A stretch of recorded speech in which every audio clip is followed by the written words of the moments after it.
क्या दुनिया की सबसे ताकतवर कूटनीतिक टेबल पर बैठकर एक प्रथम महिला वैश्विक सुरक्षा का एजेंडा तय कर सकती हैं? क्या बंदूकों और प्रतिबंधों के बीच शिक्षा और तकनीक की बात सच में शांति ला सकती है? 2 मार्च 2026 को न्यूयॉर्क में कुछ ऐसा होने जा रहा है जो इतिहास की किताबों में दर्ज होगा। अब शुरू करते हैं आज की इस खास डॉक्यूमेंट्री को। 2 मार्च 2026 न्यूयॉर्क सिटी। मैनहट्टन के ईस्ट रिवर के किनारे स्थित संयुक्त राष्ट्र मुख्यालय में असामान्य हलचल है। दुनिया के सबसे शक्तिशाली देशों के राजनयिक एक महत्वपूर्ण बैठक के लिए इकट्ठा हो रहे हैं। ये कोई सामान्य बैठक नहीं है, ये है यूनाइटेड नेशन सिक्योरिटी काउंसिल की बैठक। वही सुरक्षा परिषद जहां से युद्ध और शांति के फैसले निकलते हैं, जहां प्रतिबंध लगाए जाते हैं और जहां वैश्विक सुरक्षा की दिशा तय होती है। इस बार अमेरिका के पास परिषद की मासिक अध्यक्षता है और इसी के साथ अमेरिका ने एक ऐसा कदम उठाया है जिसने पूरी दुनिया का ध्यान अपनी ओर खींच लिया है। इस बैठक की अध्यक्षता करने वाली हैं अमेरिका की वर्तमान प्रथम महिला मेलानिया ट्रंप। ये पहली बार होगा जब कोई मौजूदा अमेरिकी प्रथम महिला सुरक्षा परिषद की बैठक की कमान संभालेगी। आमतौर पर इस तरह की बैठकों की अध्यक्षता उस देश के संयुक्त राष्ट्र में स्थायी प्रतिनिधि या कोई वरिष्ठ मंत्री करता है, लेकिन इस बार तस्वीर अलग है और यही इस घटना को ऐतिहासिक बनाता है। अब जरा समझते हैं कि सुरक्षा परिषद इतनी महत्वपूर्ण क्यों है। सुरक्षा परिषद में कुल 15 सदस्य देश होते हैं।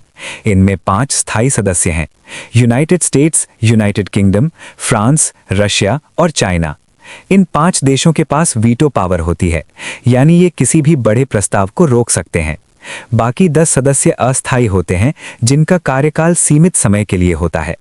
परिषद की अध्यक्षता हर महीने बदलती है और जिस देश के पास अध्यक्षता होती है वही एजेंडा तय करता है और बैठक को संचालित करता है। मार्च 2026 में ये जिम्मेदारी अमेरिका के पास है और अमेरिका ने इस बार एजेंडा चुना है संघर्ष प्रभावित क्षेत्रों में बच्चों, प्रौद्योगिकी और शिक्षा का मुद्दा। ये विषय पहली नज़र में शायद सैन्य या रणनीतिक मुद्दों जितना कठोर न लगे, लेकिन असल में ये भविष्य की सुरक्षा से सीधे जुड़ा हुआ है। दुनिया के कई हिस्सों में आज भी बच्चे युद्ध, गृह युद्ध, आतंकवाद और राजनीतिक अस्थिरता के बीच बड़े हो रहे हैं। उनके स्कूल नष्ट हो चुके हैं, इंटरनेट तक पहुंच नहीं है और कई जगहों पर शिक्षा पूरी तरह ठप है। ऐसे में एक पूरी पीढ़ी अंधेरे में धकेली जा रही है। मेलानिया ट्रंप इस बैठक में शिक्षा को सहिष्णुता, शांति और वैश्विक स्थिरता का आधार बताने वाली हैं।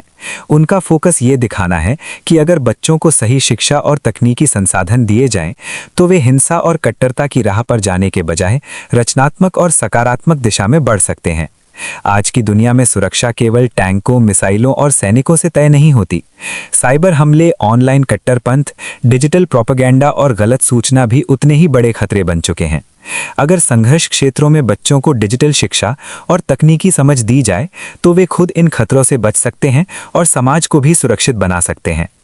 इस बैठक में चर्चा इस बात पर केंद्रित रहने की उम्मीद है कि अंतर्राष्ट्रीय समुदाय किस तरह संघर्ष क्षेत्रों में शिक्षा परियोजनाओं को समर्थन दे सकता है, कैसे तकनीक का उपयोग करके दूरस्थ इलाकों तक ऑनलाइन शिक्षा पहुंचाई जा सकती है और कैसे वैश्विक सहयोग के जरिए एक सुरक्षित और शिक्षित पीढ़ी तैयार की जा सकती है।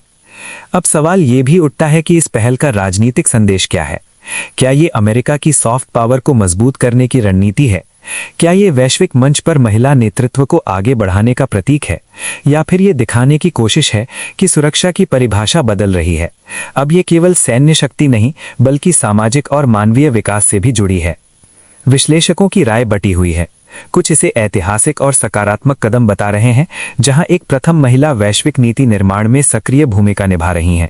वहीं कुछ आलोचक इसे प्रतीकात्मक राजनीति मानते हैं और कहते हैं कि वास्तविक निर्णय अभी भी कूटनीतिक अधिकारियों और सरकारों के हाथ में ही रहेंगे। लेकिन चाहे जो भी दृष्टिकोण हो, एक बात स्पष्ट है, इस बैठक ने वैश्विक चर्चा का केंद्र बदल दिया है। जहां आमतौर पर सुरक्षा परिषद की बैठकों में युद्ध, प्रतिबंध और संघर्ष विराम की बातें होती हैं, वहां इस बार बच्चों और शिक्षा की चर्चा होगी। ये घटना इस बात का संकेत भी हो सकती है कि भविष्य की सुरक्षा रणनीतियों में शिक्षा को ज्यादा महत्व दिया जाएगा। अगर विश्व शक्तियां इस दिशा में ठोस कदम उठाती हैं, तो आने वाले वर्षों में अंतर्राष्ट्रीय नीति का फोकस अधिक मानवीय और विकास आधारित हो सकता है। 2 मार्च 2026 की ये बैठक सिर्फ एक दिन का आयोजन नहीं, बल्कि एक संदेश है। एक संदेश कि शांति केवल युद्ध रोकने से नहीं आती, बल्कि आने वाली पीढ़ी को सही दिशा देने से आती है। जब सुरक्षा परिषद की गोलमेज पर बैठे प्रतिनिधि बच्चों के भविष्य पर चर्चा करेंगे, तो ये दृश्य अपने आप में एक प्रतीक होगा कि शायद दुनिया धीरे धीरे ये समझ रही है कि असली ताकत हथियारों में नहीं, बल्कि शिक्षा में है। अब देखना यह होगा कि इस बैठक से कौन से ठोस फैसले निकलते हैं। क्या कोई प्रस्ताव पारित होगा? क्या फंडिंग बढ़ेगी? क्या सदस्य देश मिलकर कोई वैश्विक पहल शुरू करेंगे? दुनिया की नजरें न्यूयॉर्क पर टिकी हैं और इतिहास इस पल को ध्यान से देख रहा है।